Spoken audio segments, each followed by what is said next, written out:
Vous êtes de plus en plus nombreux à nous suivre sur Canal 7, votre chaîne panafricaine. Messieurs et dames, bienvenue à votre émission Cet endroit, l'émission qui vous éclaire sur les questions et les problèmes de droit que vous rencontrez. Dans le cadre de ce numéro, nous parlerons de l'union libre, encore appelée le concubinage.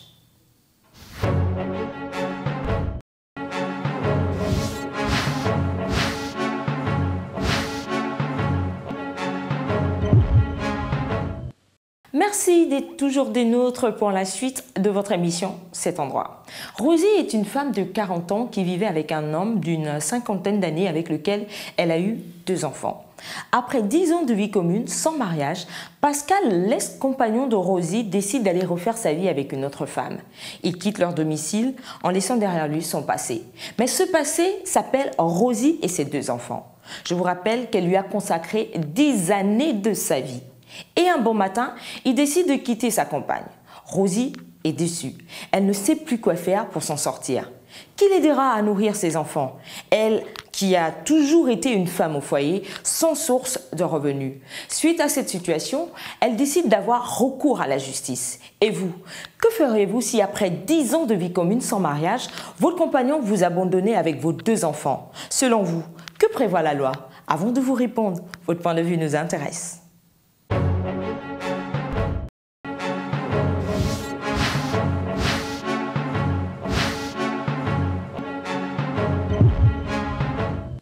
D'abord, je pense que le mal est à l'origine de la relation. Il faut d'abord bien construire la relation pour apercevoir les garanties.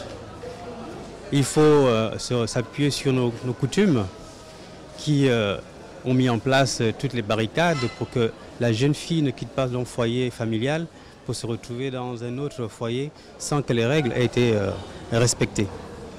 Et donc, quand la jeune femme se retrouve victime après 10 ans de vie conjugale et abandonnée à elle-même, l'origine vient d'abord de là.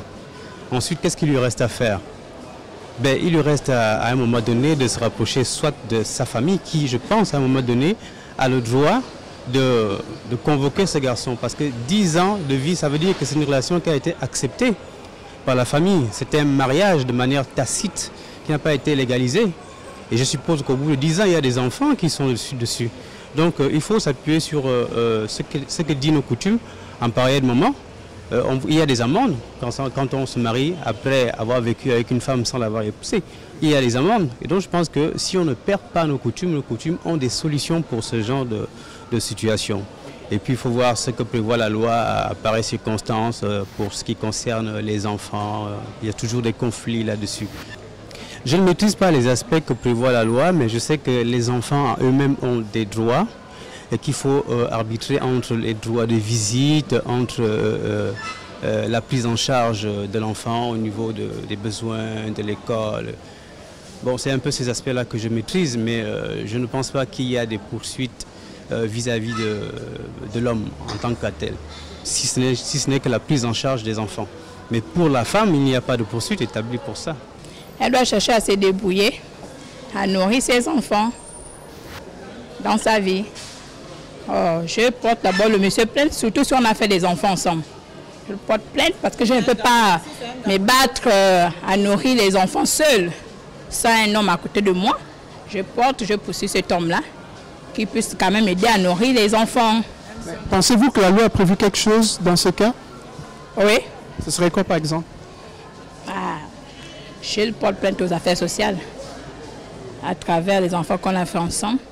La femme peut se relancer, elle peut refaire la vie. Elle peut surmonter la situation et puis reprendre la vie à zéro.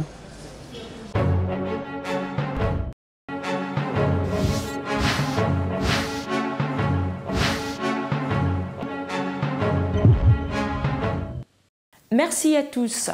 Avant de lire le droit dans cette affaire, nous trouvons nécessaire de définir ce que nous entendons par l'union libre, encore appelée le concubinage. Sachez que l'article 377 du Code civil définit l'union libre comme le fait pour un homme et une femme de vivre ensemble dans la même maison comme mari et femme sans avoir contracté mariage l'un avec l'autre. Au regard de cet article, nous sommes bien en face d'un cas d'union libre. Rosie aura-t-elle gain de cause devant la loi ? Sachez que l'article 380 du Code civil dispose que l'union libre ne crée entre l'homme et la femme qui y sont engagés ni la communauté des biens ni les devoirs réciproques. De l'union libre aussi contractée avec les mineurs. Toutefois, les personnes engagées dans une union libre se doivent, celle-ci, si elle a duré plus de 2 ans, assistance mutuelle en cas de maladie non contractée par l'ivresse, l'usage des stupéfiants ou l'inconduite notoire du conjoint malade. Mais cette assistance ne peut être réclamée si l'union libre a cessé avant le début de la maladie de l'homme ou de la femme. Rosie ne peut pas attaquer son compagnon pour abandon de foyer. Elle peut toutefois réclamer une pension alimentaire pour les enfants, à condition qu'ils soient reconnus pour avoir le statut d'enfant naturel, reconnu comme l'exige l'article 385 du Code civil, et qu'ils soient mineurs.